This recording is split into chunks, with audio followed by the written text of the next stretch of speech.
Donc, dernière matière pour la journée, nous allons voir ce que sont que les prélèvements sur stock.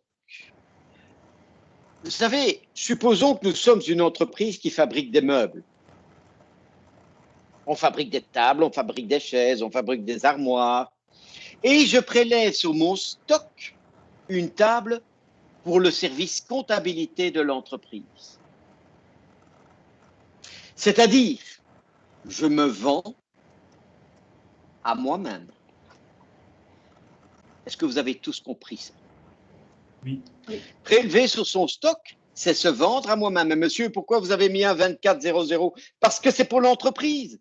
C'est pour la comptabilité de l'entreprise. C'est dans le matériel de l'entreprise, le mobilier, pardon, 2400. Et d'ailleurs, à la fin de l'année, ce 2400 fera l'objet de quoi, à votre avis? Amortissement. Bravo.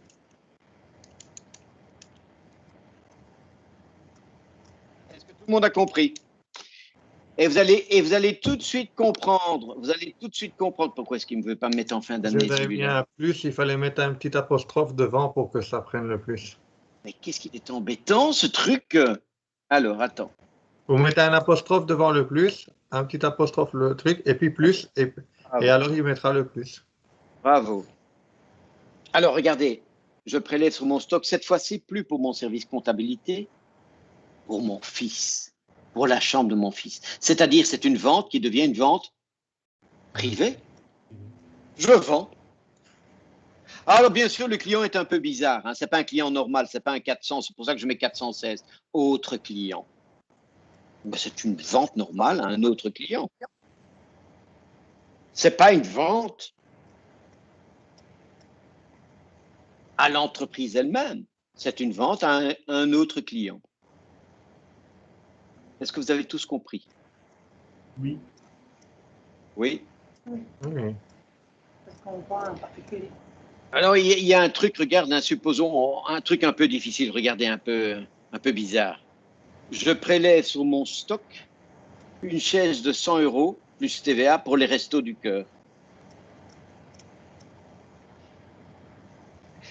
Dans l'hypothèse où il y a une exemption de TVA, parce que pour les Restos du Cœur, je crois qu'il peut y avoir une exemption de TVA, enfin bon, bref, dans cette hypothèse-là, tu vends, mais cette fois-ci, tu ne vends plus à un client, c'est un don. C'est un 61, services et biens divers. Regardez un peu dans votre plan comptable, 61, 37, je crois que c'est marqué dons et libéralité. Regardez un peu.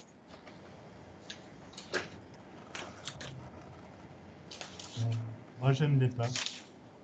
Bon, de toute façon, voilà, c'est un service et biens divers. Dons et libéralité, c'est quand l'entreprise fait des dons. Et si elle offre au Resto du Cœur. Est-ce que c'est bien clair pour tout le monde?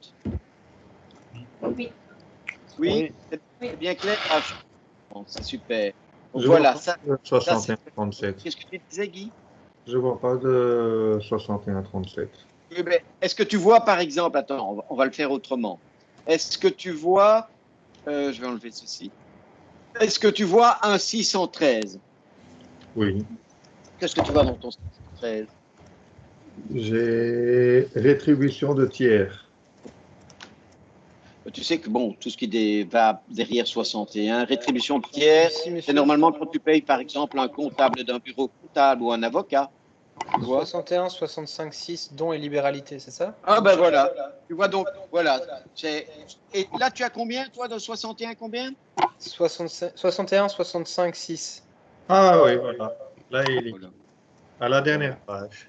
De toute façon, c'est pas très grave. Hein, voilà. Est-ce que c'est clair pour tout le monde? Oui. Vous avez bien compris? Donc, encore une fois, c'est quelque chose qui n'est pas très difficile, hein, franchement. Prélèvement sur stock, c'est vraiment, voilà. Il suffit de simplement savoir, est-ce que c'est pour des raisons professionnelles, c'est pour l'entreprise? Est-ce que c'est pour des raisons privées, c'est pour le fils? OK, tout le monde? Oui. Ok. Donc, voilà, prélèvement sur stock, ça, c'était pas très compliqué. Moi, je vais le rajouter, je vais arrêter mon enregistrement d'abord, parce que je suis toujours en train d'enregistrer, voilà.